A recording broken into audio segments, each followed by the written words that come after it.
you get that. So, can I finish? No, I mean, can I finish? You're saying that's not true. Your average market. Can I finish my statement? Can I finish my statement? Look at Dane trying not to laugh. Spicy Popovich as the Aussies jump all over Team USA in Vegas.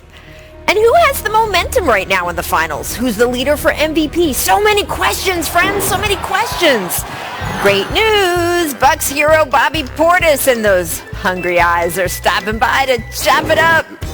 Oh, and also the captain, Kareem Abdul-Jabbar, will join the jump. So wave goodbye to your plans because an action-packed jump starts right now.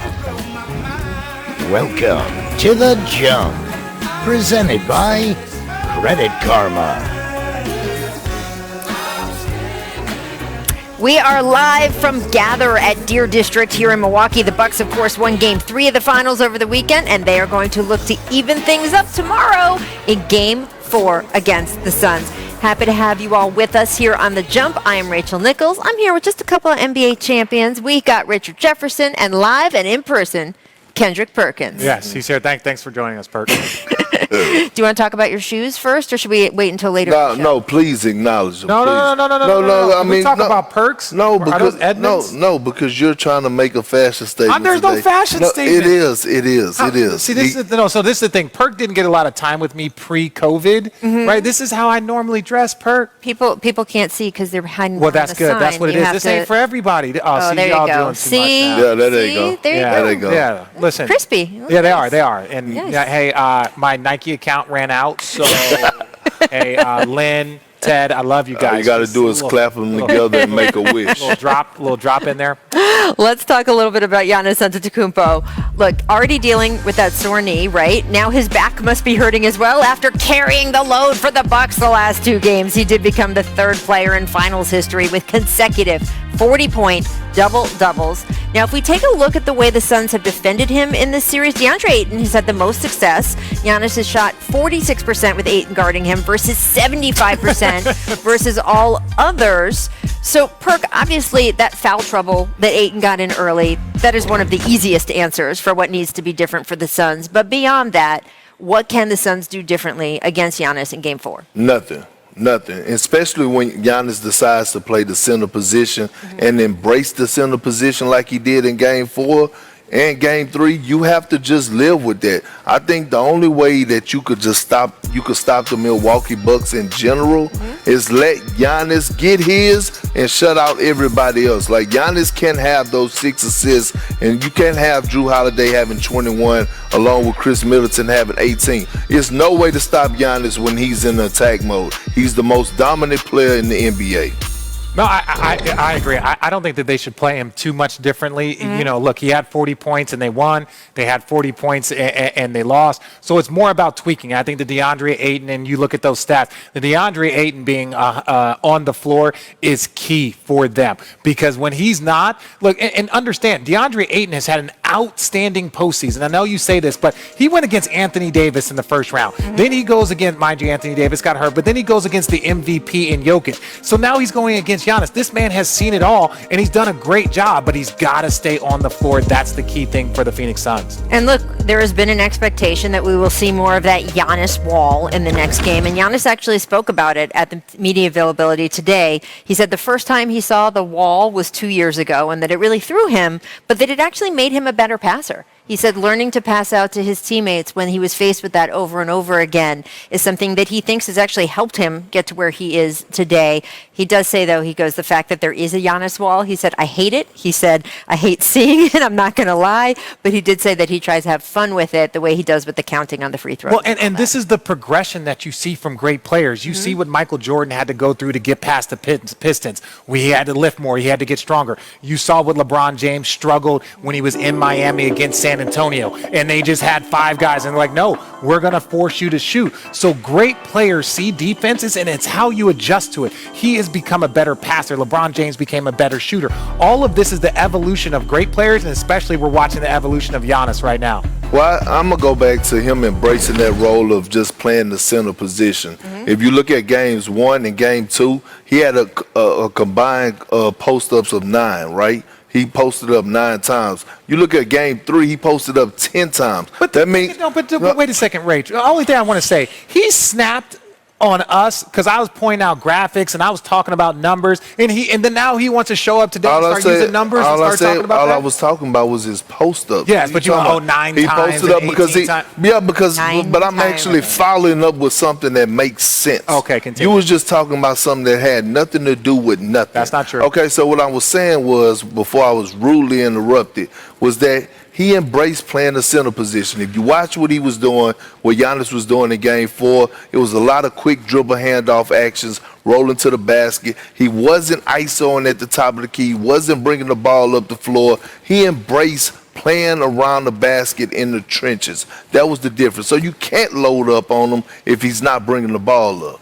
Look, I want to take the scene here from what's going on in Milwaukee, and I want to get you to on what is going on in Las Vegas right now. Team USA is having a rough go here over the last couple of days. Second straight Olympic tune-up game last night is an L. This one was against Australia after they were stunned over the weekend by Nigeria. Prior to those 2 losses, Team USA had a 54-2 record in exhibition games since they started using pros in '92. Here is Greg Popovich after the loss. You know, you asked the same sort of question, the same family of question last time, where you assume things that are not true. When you just mentioned, you know, blowing these teams out, that's never happened. So I don't know where you get that. Can I finish? Can I finish? Can I finish my statement? Are you going to let me finish my statement or not? So you'll be quiet now while I talk, and then I'll listen to you. When you make statements about, in the past, just blowing out these other teams, number one, you give no respect to the other teams. And I talked to you last time about the same thing. We've had very close games against 4 or 5 countries in all these tournaments. So the good teams do not get blown out. There are certain games that might happen in one of the tournaments, in the World Championship, the Olympics, where somebody gets blown out. But in general, nobody's blowing anybody out for the good teams. So when you make a statement like that, it's like you assume that's what's going on. And that's incorrect. You know what? See, this is beyond disturbing to me. Like, this is a grown man that he's talking to. And you know what? Greg Popovich has had a history of getting away with things like this. Like, I get it. He you know, everyone is saying, oh, that's just Pop. That's how he do things. But that was disrespectful.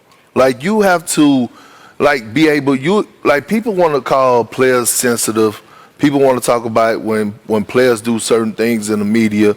Well, Greg Popovich got to, you know, have some type of level of respect for Joe Vaughn because, I mean, he asked a legitimate question, and on top of that, he was right. Pop was actually wrong. Well, I do want to ask you, Richard, just to talk about what they were talking about for a second. You were on the Olympic team in 04. You guys won the bronze medal, which, you know, as you have pointed out to us many times on this set, you're the only one with an Olympic medal, so there's no shame there. But it was a little bit of shame. It was something that set Team USA on a different course. Should I say that? Is that the polite way to say it? How am I dancing around this? Yes. Because of you, they changed the entire program so they could win gold medals again. You're welcome. How concerned are you about this second straight loss for Team USA? I'm not concerned so much about the second straight loss, but I am concerned about our approach again. Our approach has to continue to evolve. Let me take you back a little bit. Under 19s just happened, I want to say 4 days ago, and Chet Holmgren, who is going to be a future #1 pick, he's a #1 player coming out, basically the Kevin Durant of the under 19s. And the USA beat France by 2 points in the finals. France has as many people as Southern California. So what does that tell you? That means international basketball is getting better. We just can't roll guys out there. And that was the issue that happened back in 04.